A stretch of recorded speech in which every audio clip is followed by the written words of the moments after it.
Hello, everyone. Welcome to the Supercharged podcast. My name is Wendy Myers of live to110.com.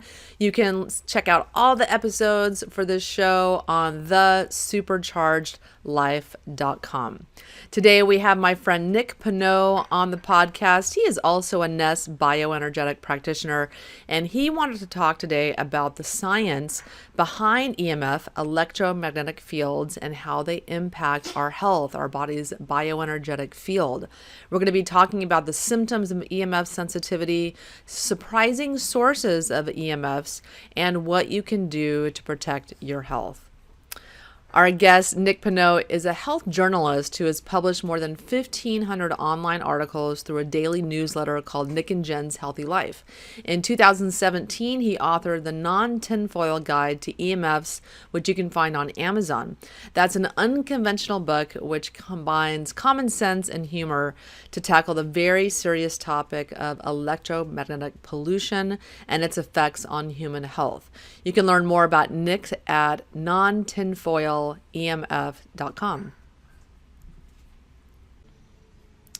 Nick, thank you so much for joining us on the podcast.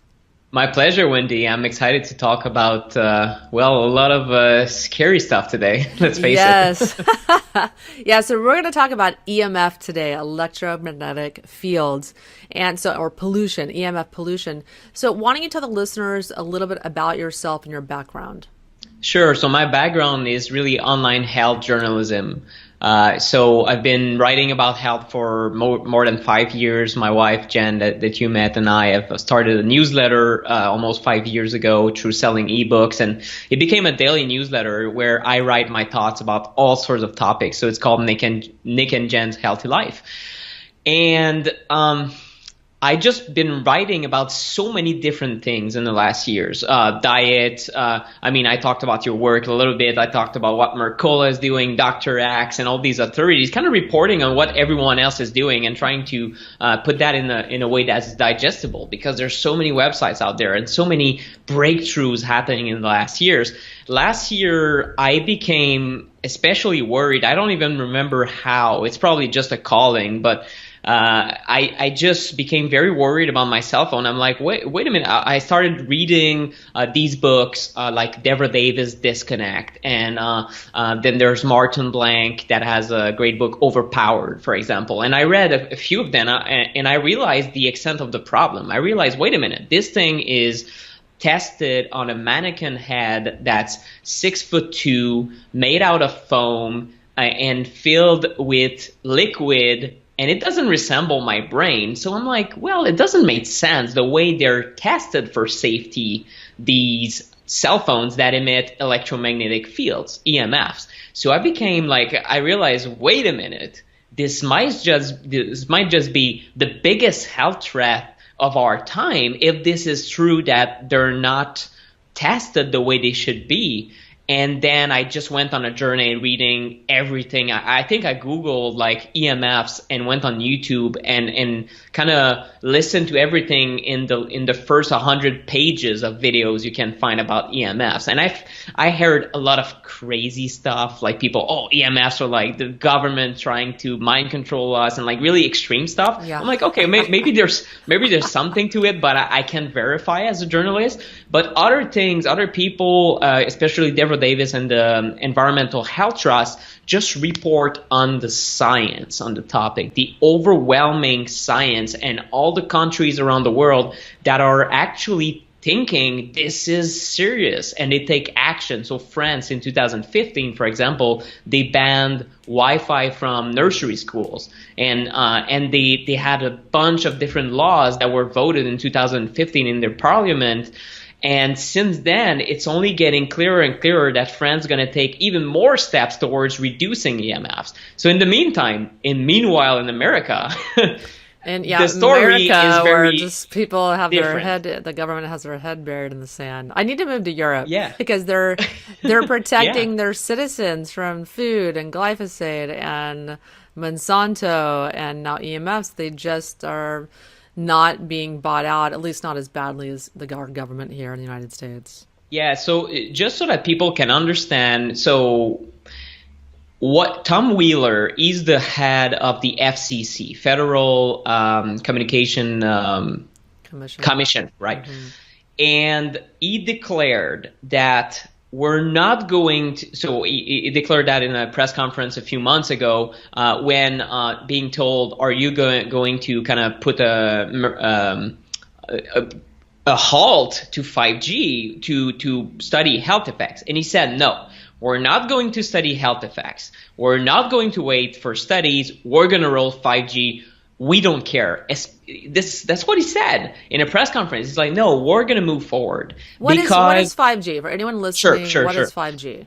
So let me go back to the start. So we had since the first big phones that were the first cell phones where you had to plug them in your car, you had like 1G, first generation of signals. And then you had 2G, and 3G was when you could start scrolling on the internet. So early days of Facebook, 2006, 2005, early days when YouTube came about, 3G was the new technology. It was incredible. And these are third generation antennas that were popping everywhere. And then in 2012, all the telecom companies were like, well, 3G could be faster. We need something faster because users like you and I were like, oh, we love HD video. We want super downloads, super speed. And and people were selling telephone plans are like, well, users eventually are going to have 20 and 80 and 100 gigs of download per month. So you guys need to figure out a way to have stronger signals, which means more EMFs. So that's 4G, fourth generation. Another name for it that's similar is LTE, long-term evolution. So you might see that on your cell phone, LTE or 4G. They pretty much mean the same. And then, so this is what we have right now as of 2017. And now the industry, because 2012, I mean, let's face it, it's ages ago when it comes to technology because it evolves so fast, right?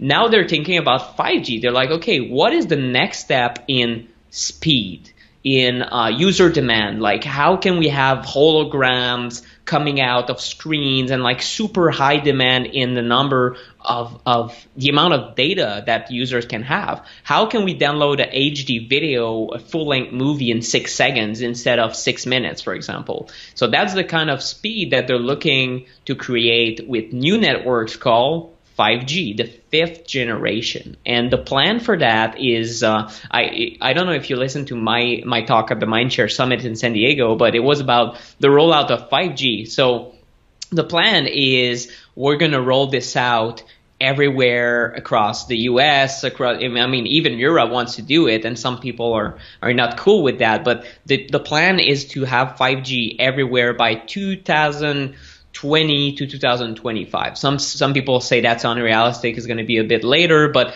the truth is it's starting right now. So right now in the US there are 6 to 8 major cities, don't quote me on that, but at least Austin, Texas, downtown has 5G antennas where they're performing tests, because when there's a new technology like 5G, you want to make sure it works properly in a city setting. And they space these cell phone towers, like, isn't it like 12 feet apart, or it's like a city, I forget how much, or it's 12 houses apart. I think it's 12 houses apart is what it is. Exactly. So that's pretty much 2 to 10 every 2 to 12 homes in neighborhoods. There's going to be a small antenna on a pole. So first it looks very ugly, but then near an antenna, EMFs, let's say I'm near my cell phone, this is the antenna, so to speak. So when I create distance from my body, I can reduce these EMFs that are very stressful to my body. If you listen to anything that you, Wendy, publish, or on the Supercharged podcast, or if you look at EH Trust, you'll understand why these signals are harmful to your body. We can get into that a little bit, but if you already know these things, you have to create distance. But now we're going to put, instead of a couple antennas in a city, we're going to have small cell antennas. And this is because right now your cell phone uses signals that are in a certain range of frequencies. Just like when it comes to NES health, there are frequencies to your body. These frequencies are in the microwave range. So essentially, your microwave oven, the way it cooks food, is that it emits a signal like 2.4 gigahertz, and it cooks your food. It agitates the particles in your food, and it heats it. It's the same signal that's used by your cell phone, the same signal or the same frequency that's used by your cell phone and Wi-Fi and Bluetooth. And these are microwaves, right? So obviously your cell phone is less powerful than a 1000 watts microwave, because you would literally be cooking your head right now. So it's not happening, but it doesn't mean it's not harmful. It does something to your cells. It stresses you out. It can reduce your deep sleep. It can make you anxious, depressed, sap your energy, and etc. etc. And 5G is different though. Just to finish on that point, and then I'm gonna cut my breath. Millimeter waves is what they'll be using. So right now they're using, a lot of people are afraid to go in airport scanners, right? Yes, I am. So what I'm going to tell you today will sound very crazy, but I'm actually not afraid of airport scanners. Oh, wow. Yeah. Because airport scanners use millimeter waves. So millimeter waves, we go a little bit further down the road towards the very high frequency stuff. So microwave, and then millimeter waves is instead of let's say 3 gigahertz that we use for cell phones, we go to up to 10 and 15 and 30 and 60 and up to 300 gigahertz. So when you go up the gigahertz range, it's super high speed. You can have lightning fast wireless, but it's super short distance. So this is why you have to build a bunch of little antennas all over the place. So it's kind of beaming, in all directions. So you walk around the street with your cell phone, and then you have maybe 12 antennas sending you signals, like finding a position. So it's super sophisticated, but the amounts of EMFs are going to be off the charts. And now going back to the airport scanner, get this. The amount of power emitted by an airport scanner is actually in the millimeter waves, right? So these millimeter waves that are going to be used by cell phones and Wi-Fi and antennas in 5G are actually the thing that people try to avoid at the airport. But at the airport, I looked at the specs of these machines, and it's basically, I think, something like 5,000 microwatts per square meter. And the unit doesn't mean, let's say, 5,000 units of radiation, right? But your cell phone can easily emit 500,000 unit compared to 500.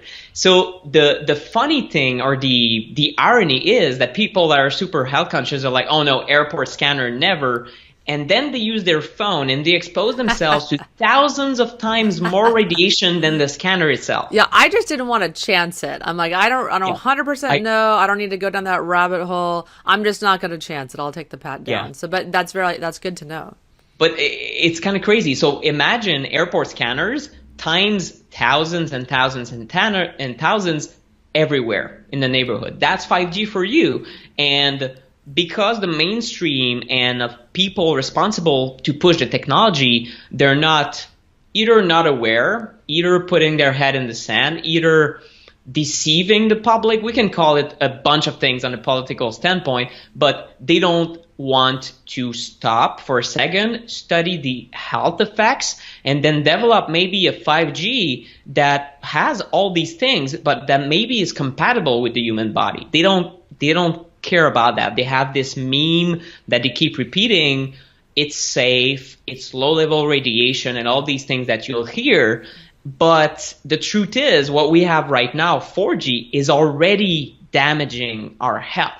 So 5G, I think, unfortunately, is going to be worse. What are some of the studies on the damaging effects of 4G to our health, or some of the stuff that you've read that show some of the health effects of just 4G that have been established right now? Sure. The strongest link when it comes to Wi-Fi radiation is on laptop use on the lap, right? So, which is kind of ironic again, because when they invented the word laptop, it was actually never intended to be on the lap, because I think the first laptop was like 20 pounds. So imagine that. It's a beast. But eventually they became lighter and lighter, and people, obviously, it's super convenient to be able to work at the airport or wherever on the sofa. I see a lot of people using that, but essentially you have multiple Wi-Fi antennas inside the computer. So when it's on Wi-Fi, it's blasting towards your reproductive organs. So as a man, we know that only 4 hours of laptop use makes 25% of your sperm useless, no motility. So that's a big marker of longevity and obviously fertility that people are totally losing in 4 hours or losing 25% of that. So that's very powerful. And then I was like, okay, right, that's one study, right? I mean, obviously you're cherry picking. Well, I looked at meta-analysis, so meta-analysis is when scientists will analyze multiple studies. They will choose the high quality studies, only independent, and they will look, for example, at 60 studies at a time and try to conclude, okay, when we put all this information together, what is the conclusion? What does the data show? So in the last years, since 2009, there's been 6 meta-analyses that I looked at. And they looked at a total of 201 studies on sperm count and EMFs, and that 4G that we have at the moment. And each one concluded that EMFs will will break DNA of sperm, impair motility, and all aspects of men fertility. So wow. That's a link that's not even to discussion. Like, there's no way you can deny it if you have a scientific mind. I want anyone who's a skeptic to send me an email and try to make sense of these numbers, because if 4G is completely safe, why is that happening to our fertility? This is the future generations. It's kind of crazy, right? So what we don't know is what it's doing to women. I mean, because they have their eggs since day one, since their birth, and we don't know exactly what it's doing. And we can't make new ones. No, exactly. Like you guys can. And there's a reason. There's a lot of different underlying reasons why fertility is a big problem in the U.S. The stats are there. It's bad. It's half of all couples that are in the age of conceiving and that are, I think, fairly healthy that cannot conceive. That's in India, and that's also in America, and in Canada.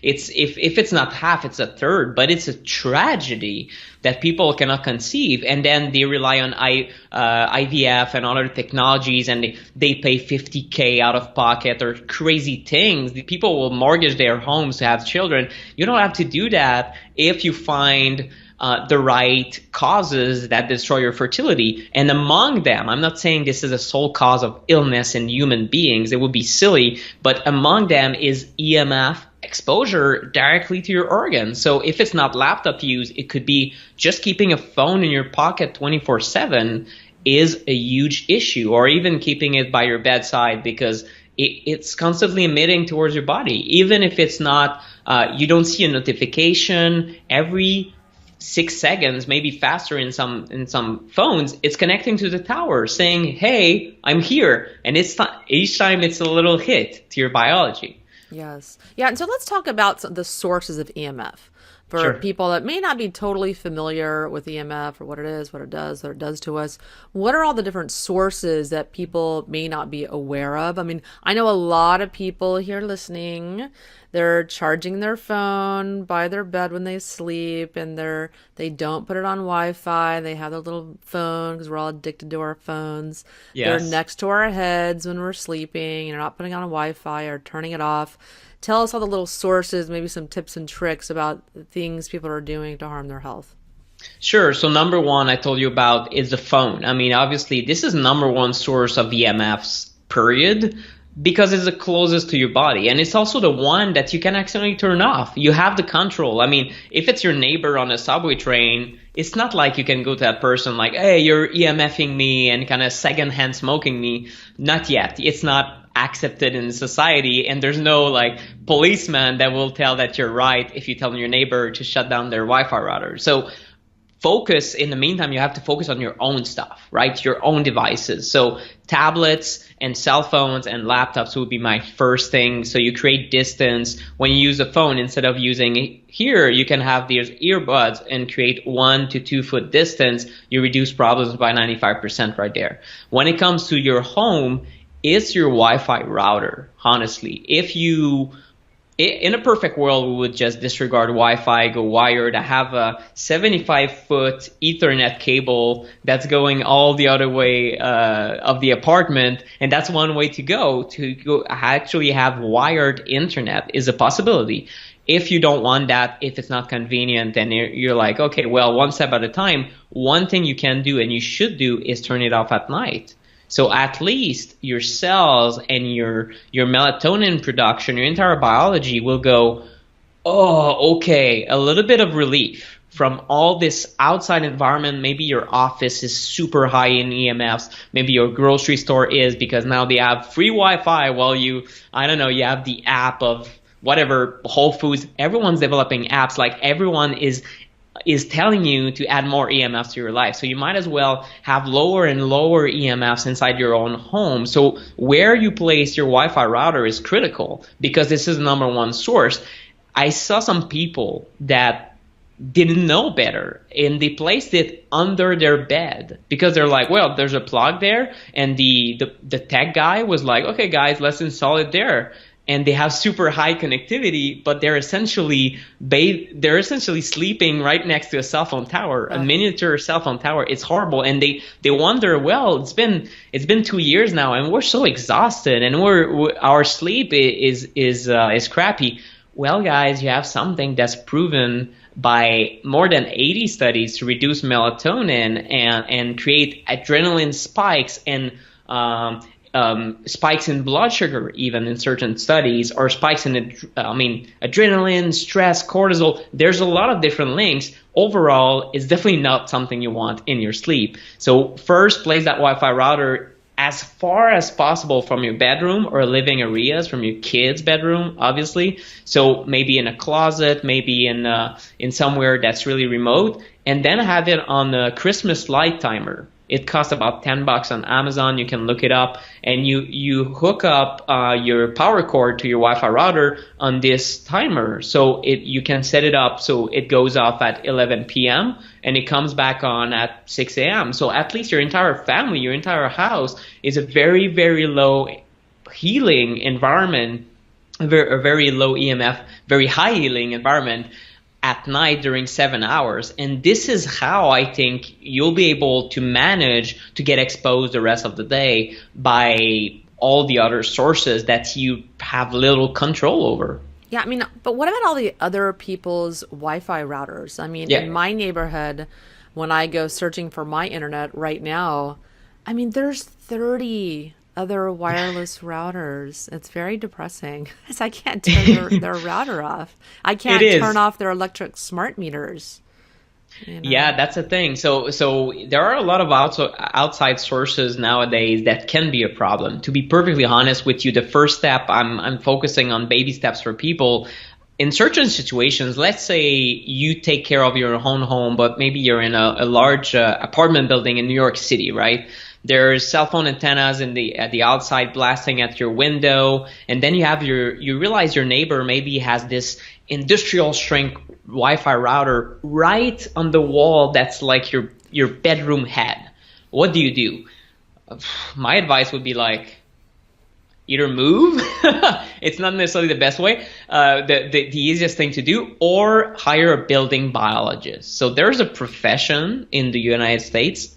Thankfully, building biologists are there. There are almost in all states, almost all provinces in Canada, way more in Europe. They're always ahead, but you can call them up, have some sort of counseling with them, advice on how, for example, you can use certain paints that you can paint an entire wall with it, and it will reflect these signals very effectively. There are certain things you can put in your windows, and this all sounds kind of crazy to people that maybe are new to the topic, but if you feel sick in your environment and you just can't pinpoint exactly what's wrong with you, having this guy come over at your house, they're going to be able to tell, okay, are the levels very low, and maybe there's something else, maybe there's mold, maybe you have chemicals. I mean, there's all sorts of crazy toxic sources at home that could be responsible for your ill health, but maybe they're going to see on their meters, they have professional grade meters, wait a minute, this is coming from the outside, and if you shield it for maybe $150, oh my God, I feel good in my home again. How much would that be worth to you? That's the question. In reality, people that are ill are almost willing to do anything to get better. So it's a major source. You have at least to be not become paranoid about it, but you have to be aware that EMFs now, it's a new kind of sugar. It's a new kind of smoking, and it's a new kind of environmental stress that might be worse than junk food. And maybe all these sources, like depending on how sensitive you are, maybe is the worst thing for you right now. The thing that's actually taking away all that mental clarity that you used to have, all that energy and all that good sleep, that good deep sleep that you had. And suddenly you moved, like it happened for you, and you shared that on a podcast a lot. You moved to a new place and you're like, wait a minute, my sleep isn't what it used to be. I don't feel like myself anymore. And some women even report I'm having menopause symptoms at 41. And I'm like, wait a minute, this is not normal. Turns out they had the Wi-Fi router under the bed. They had their cell phones under the pillow. They had maybe like 30 different smart meters that are these utility meters that are essentially cell phone towers again, that will communicate with the utility, your power usage. They can be very strong right outside their bedroom wall. So you have to be aware of that. And it's not like anyone's going to tell you to look for those things before moving in. So you have to be aware if you want to stay healthy these days. And I think, and it's not just my opinion, but the opinions of many independent scientists, dozens, thousands, that this is one of the main causes of chronic disease, or one of the main contributors to chronic disease in 2017. And cancers. Cancers Yes. are leukemia and other types of cancers. There's a lot of research that shows that EMF are an underlying cause because they change how our cells function. Yes. That they energetically, they impact our body and they change how our bodies function energetically.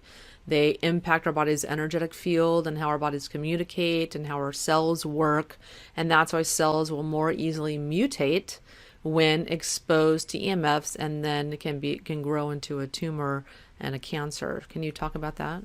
Sure, that's correct. Well, there are a lot of studies showing strong links. A lot of people debate, is it credible, brain cancer, no brain cancer? They like arguing in the media. Honestly, for me, cancer is like, it's the last thing that happens. First you have fatigue, first you have insomnia, and down the road there's cancer. But it's true that research, for example, shows that there's a huge increase when you talk on your cell phone in a few different cancers. So there's frontal lobe, there's parotid gland, your salivary glands, there are inner ear cancer, acoustic neuromas. So there are a lot of different cancers that are linked with. And these are ipsilateral cancers, right? So same side where you use a cell phone, people get a tumor. So the link is even stronger because of that, because it's not like you get a tumor on the left and you used to speak on the right. Well, okay, obviously it's probably not your cell phone, but if it's always in the data showing these cases,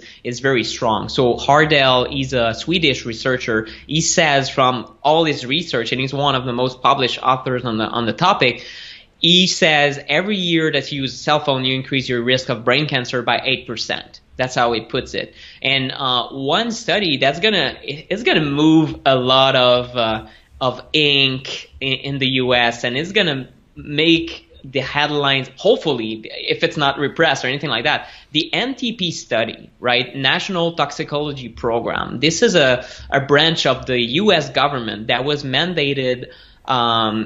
I think it's part of the FDA, but don't quote me on that. But the idea is that the U.S. government paid $25 million to have this study done on the effects of cell phones and cell phone EMFs on rats, because when you study cancer, this is actually the golden standard. Like, people don't come back to us in the comments and say, oh, well, it's rat studies, not human studies. Well, okay, if you want a human study on cancer, you want someone to give you cancer and then they confirm that, I mean, it doesn't make sense. So that's why we study animals, right? This is the golden standard of research. What they found is that 30 minutes of cell phone a day for 36 years in the human equivalent compared to rats will lead to increase in heart cancer, and this is a very rare cancer that they almost never see in animals, and brain cancer. And these results have been pre-published kind of early publication there because the researchers were so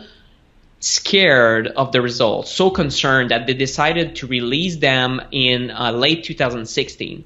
Now the full report of this NTP study, that you can look it up on Google, you'll find a lot of things. The the final report is due now. They've been postponing it, and I think the industry is kind of freaking out, and even the government, they don't know what to do with it. It's like a hot potato.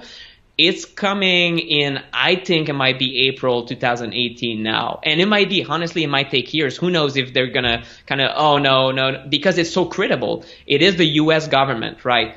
The researchers were not biased. They were mandated to prove, without the shadow of a doubt, that cell phones are safe. It was their mission to confirm cell phone safety, okay? They found the exact opposite. And not only that, but people who argue that cell phones are safe, they're going to say, well, the only thing you should look at when it comes to health effects are the heating effects. So the whole idea, while people, skeptics and physicists and people in the IT, they all think that this is low-level radiation. So technically, the amount of radiation emitted by a cell phone cannot break your DNA because it's non-ionizing. Okay, so it's a bit technical, but ionizing radiation is like nuclear radiation and gamma rays and X-rays, for example. So we know that X-rays can damage your DNA. This is called ionization, and it will cause cancer if you're exposed to multiple X-rays. So that's the reason in a medical setting, right, an X-ray is serious business. It's like, well, we do it, but we do it with super care, right? But in the 50s, they used to X-ray children's feet in shoe stores just to find the right fit for their feet. That's before they found out, oh, wait a minute, what are we doing? With each exposure, you're it accumulates this DNA damage in your body, and eventually you might develop cancer because of that. So that's what's happening. People are saying, oh, well, microwaves are not X-rays. They cannot do that. They cannot damage your cells directly, right? That's the argument, and that's true.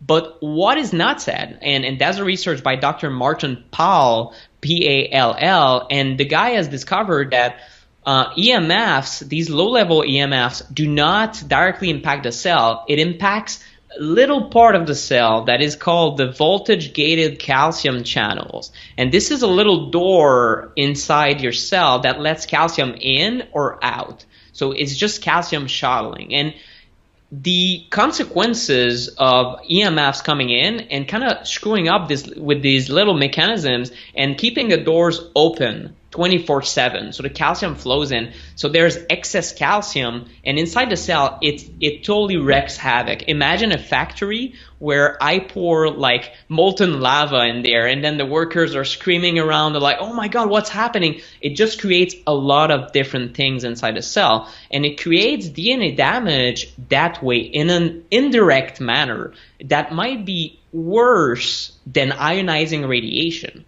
So if that's true, there are a couple studies, and I'm working on book and a lot of things for my book right now. And I actually looked at one study where German researchers have compared 24 hours of cell phone use and how much this damages DNA, and then 1,600 chest X-rays and how much this damages DNA using a technique called the Comet assay. So the Comet assay is when you take a substance, you take a signal, you try to break DNA, and then you put a special paint in it, and then you put it across a slide. And if something is super broken, you'll see kind of a little dot that's light, and you see a trail of damage. And this is called the Comet assay because it looks like a little comet. So the more it looks like a comet, the more damage that has happened. So they compared how much damage by 24 hours of cell phone use and 1,600 chest X-rays, and they found it's the same thing. So if that's true, that's just one study, and that's just early, but it's even controversial to talk about these ideas because it might mean, and I had this discussion with Dr. Mercola, and I'm not saying it's a fact. I'm just saying we should look at these things because maybe we've made the biggest mistake of humankind existence, just like X-rays. I mean, X-rays, they used to be X-raying children's feet, and now you say that you're a criminal. Well, maybe right now we're X-raying ourselves 24/7 and we don't realize it. Maybe our children will be like, you guys were really the stupidest generation in history to do that. If this is even remotely true, if this is 1% true, it is very concerning, and it means that we need to spread the awareness first and then ask for safer technologies. But you know what, Wendy? No one in the tech industry that I know of, I want them to reach out to me, is studying how can we make a signal that is fast, that is effective, that is wireless, and that is biocompatible, that does not disrupt these little doors in our cells, and maybe that does not disrupt the human biofield, which is another aspect completely different. How many factors are disrupted inside the human bodies when exposed to these foreign man-made frequencies? We don't know. And maybe there are mechanisms that we don't even think about that are quantum and like super deep. I don't know. But we need to be, I think we act as a society right now, and it's not you, it's not me. We didn't develop Wi-Fi, but we're users. So, I mean, we participate in that, and we're like, oh, okay, well, this is a natural thing to do now. It's so fast, right? It's so fast, but our safety standards don't have time to catch up. And I think it's irresponsible. Simply, we need to stop. And some people are doing that for 5G. They're like, wait, guys, let's not blanket the environment more. Like, we're already in deep trouble right here. We think so. So let's put an end. Not stop technology, but let's put a pause. Get some experts in the room and say, okay, like the antenna guy and the screen guy and the iPhone guy, and then doctors, and then cell biologists, and then people. Bring Harry Massey and Wendy Myers there to talk about the biofield. I don't know. But like, get them in a room and then figure out, wait a minute, this signal disrupts cell. This one does not. This one heals, right? Because PEMF. I mean, in medical settings, it's crazy. In medical settings, more and more PEMF devices are FDA approved, used by the government, used in hospitals, and it's totally fine that EMFs are healing. Like, it's totally accepted. It's not even bizarre to say that. But if you say that EMFs can damage you, you're a quack, and it's impossible. Well, how is that possible? So what if I have here a medical device that's a PEMF that can do, for example, electrochemotherapy. I don't know if you heard about that. You put a device on the brain, and it opens up the blood-brain barrier to let chemotherapy go in, because usually chemotherapy, it's blocked by the natural barrier around the brain, so it's not very effective for brain cancer. So you can use a PEMF device to let that poison that's going to heal you, which is chemotherapy, get into the brain. Well, the same signal, a little bit weaker, of course, is used by a cell phone next to your head. So essentially, a cell phone is a medical device that opens up your blood-brain barrier every time you talk on it. Well, there's a lot of studies about that as well. So it's kind of bizarre. It's very crazy that there are these two different things happening at the same time. It's okay to heal, but there's no way it damages us. I just don't get it. Well, it's about money. I mean, it's just the fact that the government is mandating a study to show that cell phones are safe. I mean, unfortunately, we know that in the United States, big corporations had spent a tremendous amount of money lobbying to get our government to pass laws that favor them and their products. Not, it doesn't take a rocket scientist to figure that out. It's going on around the world. But the fact of the matter is a lot of people are becoming very ill and even incapacitated to the point where they can't work because of EMF sensitivity. And they go to their doctor and they run all these tests. They can't find anything, or they try to give them drugs. Unfortunately, I want to bring awareness to people listening that if you or a loved one is very, very ill, chronically fatigued, can't think, to the point where you can't work, you want to be looking at EMF sensitivity as one of the underlying root causes. Let's talk about some of the other symptoms of EMF sensitivity. What can someone be experiencing when they're sensitive to EMF? Sure. Very common, like commonly cited symptoms from some call it EHS, electro hypersensitivity. I don't even think it's a good term. Honestly, 1 out of 3 adults, according to Magda Havas, has mild to moderate symptoms of electrosensitivity, and maybe that's 100%. It's just that we don't know, because if you go into nature and have 0 signals, hopefully there's not a cell phone tower nearby, but let's say if you're in a 0 EMF environment, almost everyone feels better. So is it the sun? Is it the grounding? We don't know, but the fact is everyone feels better off EMFs, even if you don't feel it. So that's something I want to stress. And then the symptoms: fatigue, obviously, just a mental clarity, a lack of mental clarity, dizziness. Some people are nauseous. Some people will get tingling, burning sensations, redness, like really like skin symptoms. Some people get them, and that's kind of crazy. That's visible. That's not in the head. It's visible. You put a Wi-Fi router next to them, and they break in hives. It's almost like they're almost celiac, like they're autoimmune to these signals somehow. Insomnia, poor sleep. Another big one is heart palpitations or arrhythmia, because I talked about VGCCs and these calcium channels that open. Well, the greatest concentration of calcium channels is found in the heart. So it is very disrupted. And obviously the heart is what? Is electromagnetic. It creates a field, it creates a biofield, and then when you look at an EKG, you can look at these signals, right? I'm not making this stuff up. It's decades old, this technology, now that we know the heart is this generator of electricity. So obviously it kind of makes sense that if you put a cell phone in your shirt pocket, it can disrupt it. So a lot of people, it's not even a cell phone, there's just Wi-Fi in the room, and they feel their heart going boom, boom, boom, boom, boom, boom, boom, and all over the place, right? Their heart rhythms are either very elevated, blood pressure very elevated. All these symptoms can, and it sounds like it's everything. Well, it is, because for different people, they will respond differently. Like I heard from people that are very electrosensitive, some of them will start having tinnitus after a couple minutes. And then they're going to start having brain fog after a couple hours. And then they're going to get muscle weakness after a couple of days. So it's gradual. And when they do studies around people to kind of prove, is it all in the head? Is it real? They kind of use a cell phone for a couple minutes.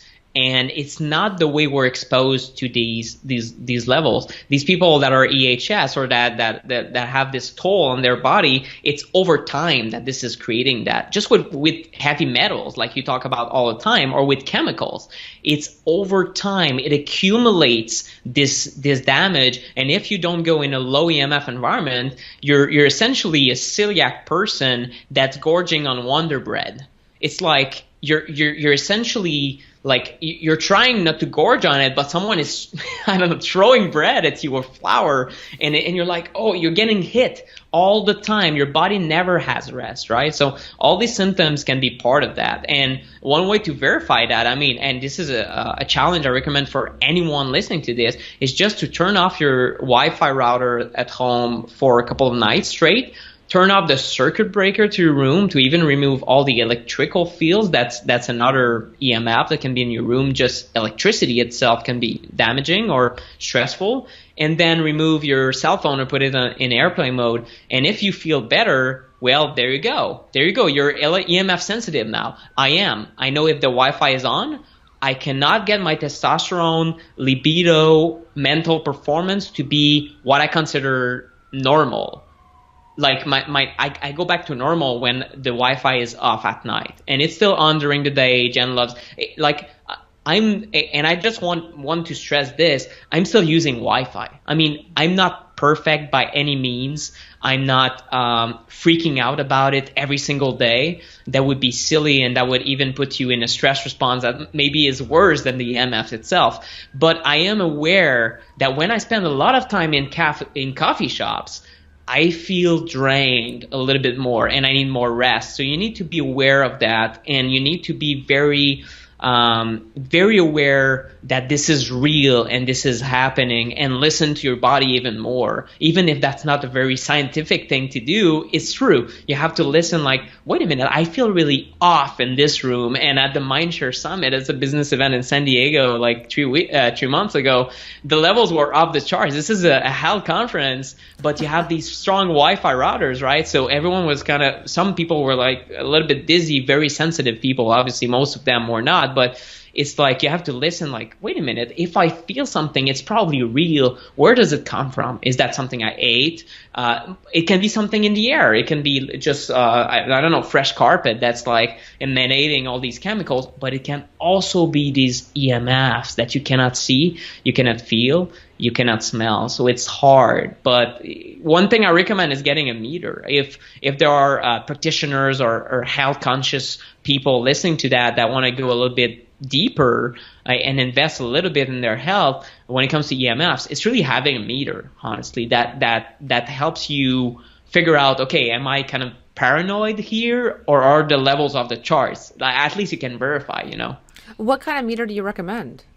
It's called a Cornet ED88T, like Tom. Can you spell that? Cornet, yes, CORN, like Nicholas, ET, like Tom. Cornet. So this one has 3 different functions, and it's under $200 on Amazon. This is the one I recommend. This is the one I use throughout my book, also to give examples of levels that I've read in my apartment at the time of the writing.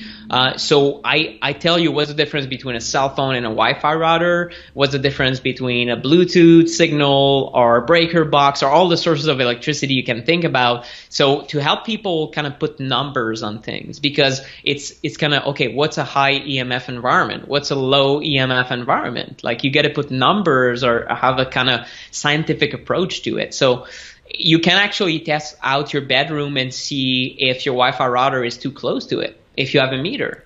And following my guide, you can do that. You can also, I don't know, you're in your hotel room. That's something I do all the time. I go to a conference, I'm in a hotel, I'm like, okay, I tell my wife, Jen, she knows, okay, you're going to do your thing. I have my meter, and I walk around the hotel room. I'm like, oh, wait a minute, these levels are off the charts. And I find that the Wi-Fi router is like hidden, like, I don't know, like under the desk or something like that. I'm like, oh, there it is. And I find the source because I can pinpoint exactly where it's coming from, and then I can turn it off at night and sleep like a baby and prepare myself for business. So it's just these things, like if you travel a lot, or if you want to know where your environment is, instead of being paranoid, you'll know the numbers. Having a meter is a really sane thing to do. And having a meter in your home and testing around your home, you can find sources that may surprise you. Like, you could find a Wi-Fi signal coming out of your television that you didn't even know was on, that you could turn off, that you weren't even using. There's Wi-Fi signals coming out of the newer refrigerators and other types of appliances around the home that you may not even be using, that might be feeding information or to an app even in your phone. So there's lots of different sources that you can ferret out by using one of these meters. Definitely, and this is something I didn't talk about, and maybe just I know we probably have to wrap this up eventually, but Internet of Things, I just don't want to talk because people are going to see that in the news, they're going to hear about it. Some call it IoT, Internet of Things. Internet of Things is just, it means that everything's going to be interconnected. So my Wi-Fi router obviously gives me internet in the home, but then I have my computer and I'm talking to Wendy on Skype, and maybe my mouse is wireless to my computer, but then there's also my toaster. So that way I'm on my computer and I'm like, hey, toaster, I don't know, preheat or whatever. You click that and I have my coffee maker, boom. So everything is interconnected. My thermostat, my lighting, everything is interconnected. So all these sources, some of them you'd be surprised can be as powerful as a Wi-Fi router. Even a wireless, for example, device like a gaming console, like the Xbox 360 I play Lego games with Jen oftentimes. And can you believe that this thing emits almost as much as a cell phone or a Wi-Fi router? But then here's the twist. When I turn it off, I push a button. I'm like, okay, I've had enough gaming for one day. I turn it off, and it's still emitting 24/7. And I'm like, why is that? And then I unplug it, and now it's fine. It's not emitting. So you need to unplug appliances when you're not using them. That's the truth. Unless you have a meter to verify that the little chip inside that sends a wireless signal is not smart. Somehow they've built it in a way, and that's very wasteful for like your energy consumption, by the way. So that's kind of crazy. It's emitting a signal that's essentially needless. The console is not in use. You think it's off, but it's not. So all the hidden sources around the house, you mentioned like smart appliances. Yes, I mean, now your new LG or Samsung fridge will be connected to your AI, and you can talk to him to like, I don't know, Bill, your new AI in your fridge, and say, Bill, I want some bananas for tomorrow morning, and then Amazon's gonna bring that over in I don't know, little drones or whatever. This is just a couple of years down the road. Like, we laugh at that, but it's the future. This is where it's going. People are doing that right now with their Alexa. Yeah. When they're just ordering, hey, Amazon needs some whatever, some new exactly. Toilet paper. People exactly. are doing that right now.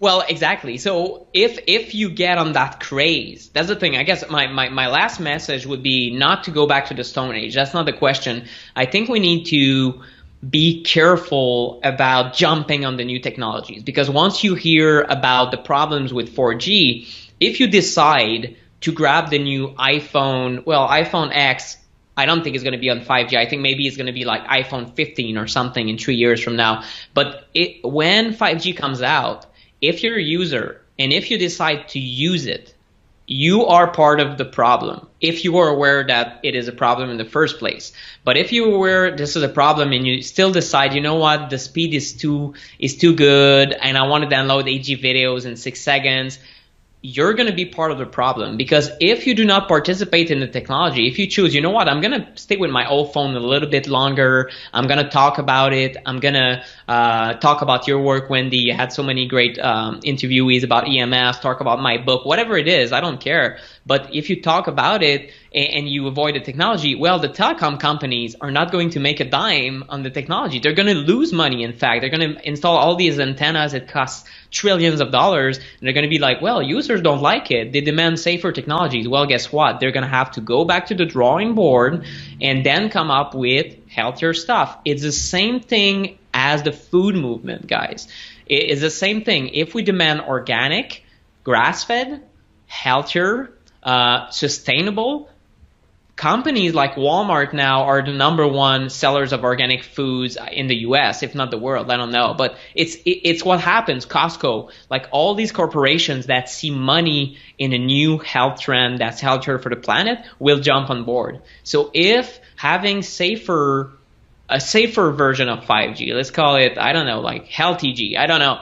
But like if there's a safer option out there that can make these companies money, they will develop it.